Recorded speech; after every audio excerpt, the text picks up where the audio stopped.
Hi everyone and welcome to another video. I'm Laurent Macar and today I'm going to show you all of the books that I got since the beginning of the year. I don't usually do hauls because usually I don't know what to say about the book because I haven't read it, but now I figured because I have these multiple stacks, I could show you them all in one go. Some I have already read, some I have not read, some I am in the middle of, and some I have gotten myself because I really like the book and I bought it later on. So I've got multiple stacks and I thought I did organize them in certain categories. So we've got the books that I got specifically for Invisible Cities. I've got the books that I just got because I was in a bookshop and I liked them.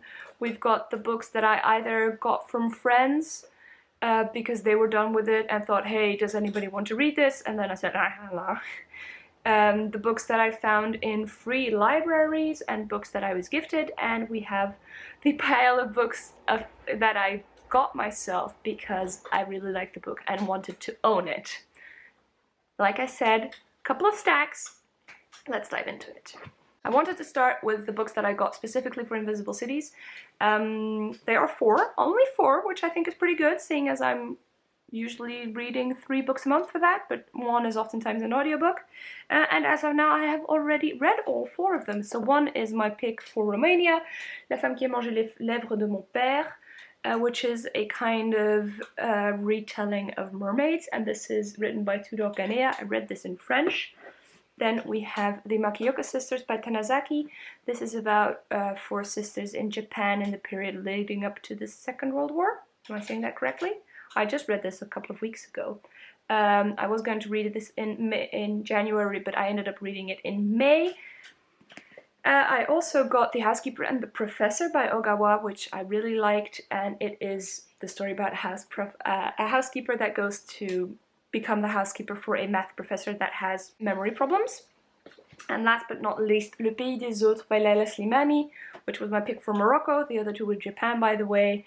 And this is about a young woman, a young French woman, who after the Second World War goes to Morocco to live with her husband, who is Moroccan, and about their life there with their children, etc. So those were the 4 Invisible Cities books. Then we have a stack that I'm not even going to count of books that I either got at Mini Peeps or got from friends because they were getting rid of them. So one book that was gifted to me is Sing Unburied Sing by Jasmine Ward, that was gifted to me by Pauline from Dancing Lawn. I got this for my birthday and I was so happy when I got this in the post. It made me feel so happy. And this sounded marvelous. I hadn't heard about it. Apparently it's a family portrait in the 21st century America, and there is some magic realism in this, so I'm really looking forward to getting to this. It's one of those books that I think I will wait for a long time to get this because I'm expecting to love it, and therefore I want to be in a good headspace before I get to it. Then we have Hamnet by Maggie O'Farrell. This was all over BookTube last year and also a bit this year. Everybody says it's amazing, and I have decided to join the group of people that have read this. Sorry if you can hear the helicopter, it's not going away. And this is the story of Shakespeare's son. Again, I'm expecting to love this, so I'm okay with pushing it forward. Also because everybody seems to like it, so I'm okay with just reading it next year or something like that. Then I got this one in a free library. This is Eva Luna by Isabel Allende. Isabel Allende is a Chilean author, so I'm kind of keeping this one for when we get to Chile with Invisible Cities, if we are going to get there. I don't really know what it's about. It's just the story of this girl named Eva Luna, and apparently she's been growing up in a house with old furniture, old books, and old books in Latin and mummies of people. The helicopter is still here, and I have no idea about it more than that, but I'll get to it when I'll get to it. Then a friend gave me this one, The Disappearances by Emily Bain Murphy. She had read it and said it was a nice YA fantasy or magic realism, and apparently this is a story where things keep disappearing. I think I had started it. Oh yeah, I'm on page 2. I think I took this with me on holiday and then decided, nope, I'm going to read one of the other 5 books that I got with me. I think this is going to be nice for in summer. but don't really know what it's about. I was also at another friend's house who has a mini library, and she had The Color Purple by Alice Walker, which I have been very excited to read because I'm hearing only good things. This is again one that I don't know what it is about, so I'm just going to read you the back in case you don't know like I do. I'm going to close the door. So it was that apparently the helicopter was a police helicopter and it's still hovering above, but I think now you can't hear it at least. So I'm just going to read you the back real quick because it's short. Life wasn't easy for Celie, but she knew how to survive, needing little to get by.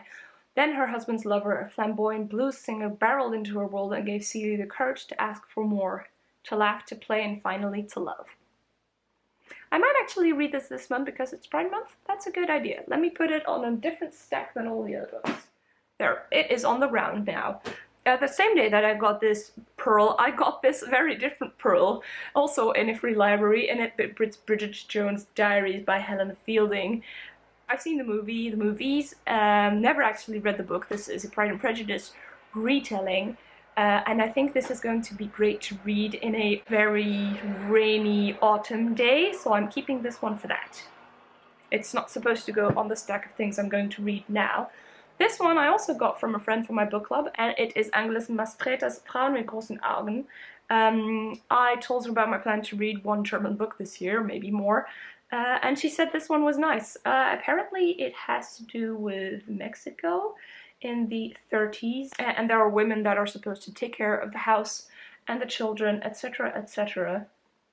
But apparently this is very well written, it's very funnily written, and it just tells the story of these women, from what I can tell from the back. Another friend was going to get rid of this one, The Knife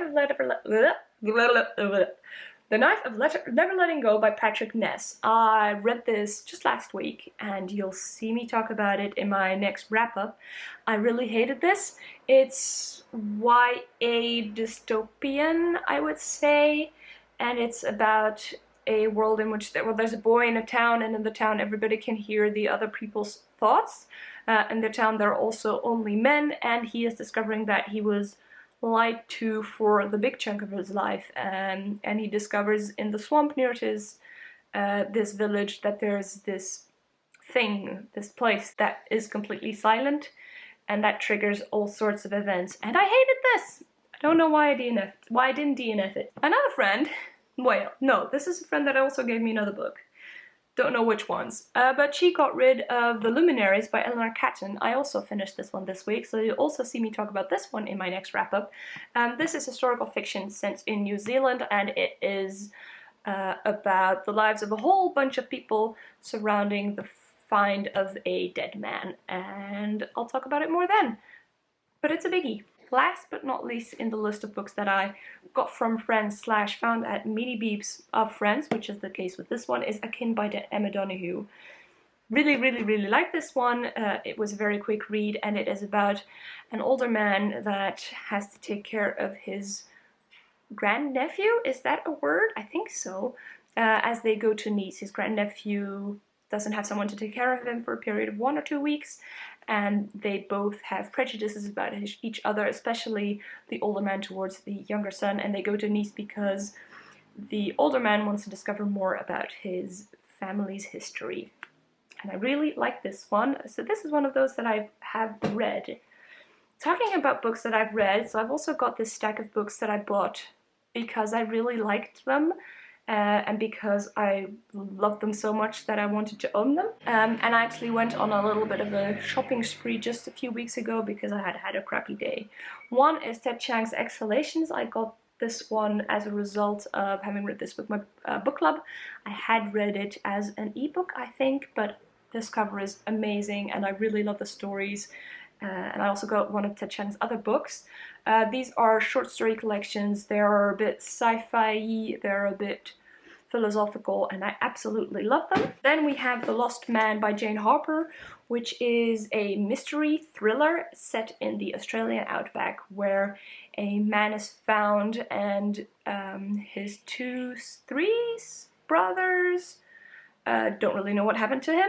And the rhythm in this one is great and the setting is fantastic. Then we have The Hate You Give by Angie Thomas. I have read this a couple of years ago, but this is one of the books that I got on my I had a crappy day shopping spree. So this is the story of Star is involved in the shooting of a friend of hers, a police shooting, and she sees what happens, and because of that she's going to tell her story to the world, and there's going to be a lot of tension in the region that she lives in. I really like this, and I still have to see the movie. I also read Andy Thomas's other book, On the Come Up, which I thought was less powerful than this one because I was already expecting it to be very good. Then we have Americana by Chimamanda Ngozi Adichie. I'm not entirely happy about Chimamanda Ngozi Adichie at the moment because she's a bit turfy. But I really like this book. I had read it in Dutch, and the Dutch version that I had wasn't great, to say the least. The translation just wasn't great, and I really wanted to own this edition because I have the similar style edition of the Purple Hibiscus. Oh, I really wanted this one, and I got this on my I'm having a crappy day shopping spree. And at that moment, I also got Half of a Yellow Sun by Chimamanda Ngozi Adichie. Technically, I haven't read this one. Well, technically. There is no not technically about this, so it shouldn't be in this pile of things that I am loving. But I just want this book to be with its friends, so it's in my shelves of books that I have read. That's the reason this one is there. And then we have this one. This is a Dutch children's book, De Brief voor de Koning by Tonke Dracht. And in English this is The Letter for the King, and a retelling of this kind of has been made for Netflix, which I would recommend, is really nice. But this is one of the children's books that I really liked when I was a kid. But my brother was the owner of this book, and the Dutch bookshops are doing a very cool thing every year, that they bring out a children's classic for a very small price so that it is more accessible. So I have this one. I also have the Dutch Oorlogswinter by Jan Terlouw. And there was another book last year that I don't know why I didn't buy, but I want to reread this. This was an old favorite, and now I have my own, and I don't have to steal my brother's, which also seems like the mature thing to do. Okay, last pile of books. These are ones that I bought for no reason, other than that sometimes I like the cover, sometimes I had actually heard about it, sometimes I just like the author. This feels like I'm explaining why I need to buy books. This is my legit hobby. I'm allowed to do this. Okay, this one was absolutely a cover slash title buy. It is The Story of a Goat by Perumal Murugan. I like goats. When I see goats, when I go cycling, I make goaty sounds and I'm happy when they reply. I don't know what this is about, but it's about a goat. And that's all I need to know. Apparently it is about Punachi. She is the run of the litter, a small black kid goat left in mysterious circumstances with an elderly farmer and his wife. Although the little goat seems too frail to survive, they take her in and raise her. Soon she's bounding with joy and growing at a miraculous rate. Need I say more? I talked about Ted Chiang a second ago, so I also got his first book, a collection of short stories called Stories of Your Life and Others. I'm expecting to love this one. People tell me that this one is better than Exhalations, and I loved Exhalations. High expectations. I'm kind of waiting for my expectations to wither a little bit, but I think that the more I wait, the more my expectations are growing, so that's not really working at the moment. Then we have 1,000 Ships by Natalie Haynes. I already have read this one. This is a retelling of the Trojan War, but more focused on the women in it, and it's a chronological timeline, so we don't follow exactly the story of the Trojan War, and we also follow characters that are a little bit more removed, like Penelope, the wife of Odysseus, that we don't really hear about in the Trojan War itself, but is really sassy in this one, and we also get lots about the Trojan women themselves. So this book is Confrontaties by Simone Ataga Bekono. It's a Dutch book, and I've heard people on the Dutch Bookstagram raving about it.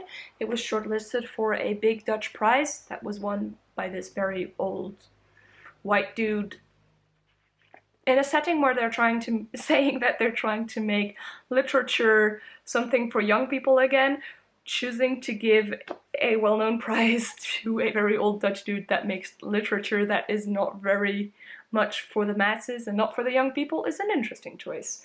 But this one is about 16-year-old Salome, and she is in a youth detention center because she apparently hit some of her classmates. and it's about her life in this youth detention center.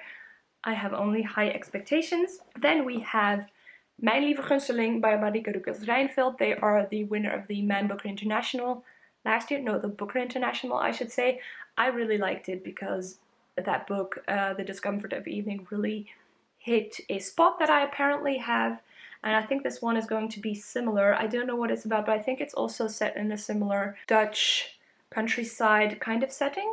So yeah, you'll hear about it. This might also be one that I'm going to prioritize this month because of Pride Month and Marieke Rukels-Reinfeldt being non-binary. So it's going on that pile. Although I have to admit that this month is already a third of the way through and I still have 5 other books that I want to read. But apart from that, it's going very well. One of the books that I am reading is Period Power. It's non-fiction by Maisie Hills, and it is about our cycle, about having periods, about hormones, about your body when you are a menstruator, as she puts this. I'm currently reading it. I am a third of the way through, and it is brilliant. Everybody who menstruates should read this. Currently reading. Where is my currently reading pile? This is going to be it. Somehow I have now more piles around me than when I started this video. Last but not least is a book. Oh wait, I didn't buy this one, so it wouldn't have had to gone on this list. But this is Wat Wij Zagen by Hannah Barefoots. Hannah Barefoots is a Dutch author that I really like her. I've only read one of her books and I really didn't like that one. It was something about sick people. And in the Netherlands every year we have a book week, and that week books are celebrated. You're encouraged to buy books, and one way that they encourage you to buy books is to give you a book week present.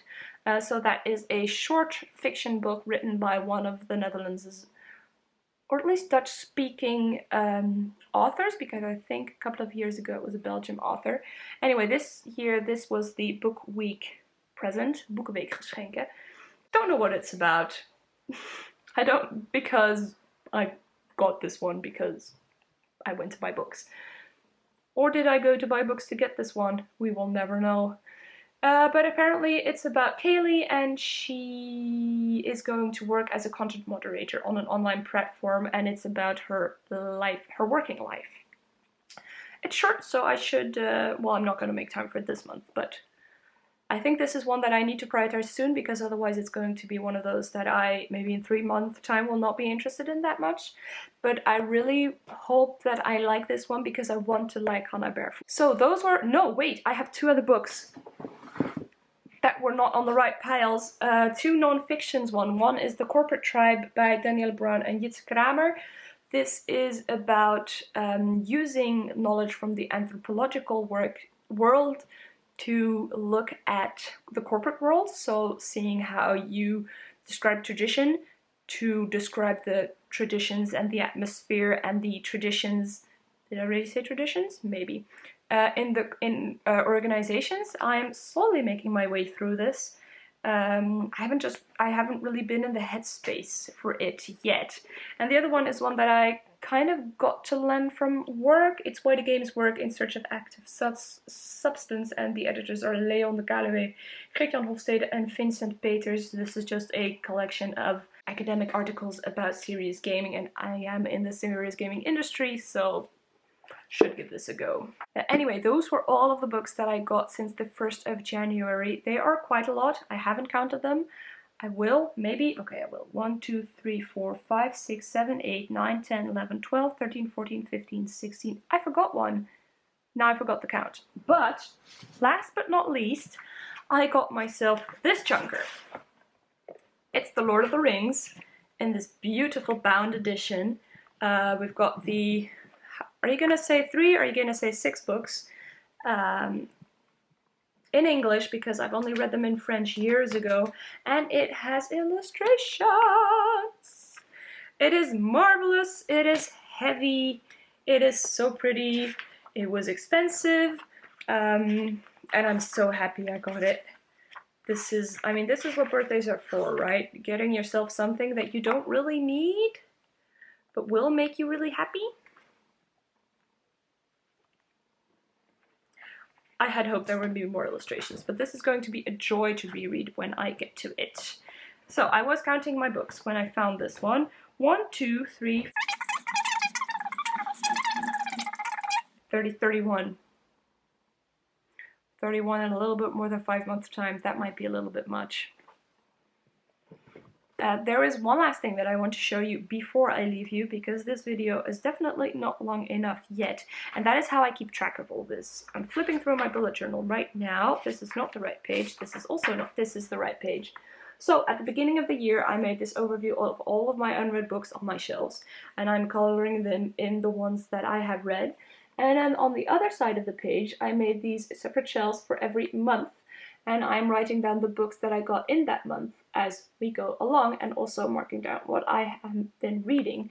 This way I can see if I am, 1, reading the books that I got before the year started, and 2, if I'm also reading the books as they come in. So, I'd love to hear from you if you've read any of these books, if you have any of these books on your TBR, if you would want to do a buddy read about any of these books. I would also be interested to talk about that.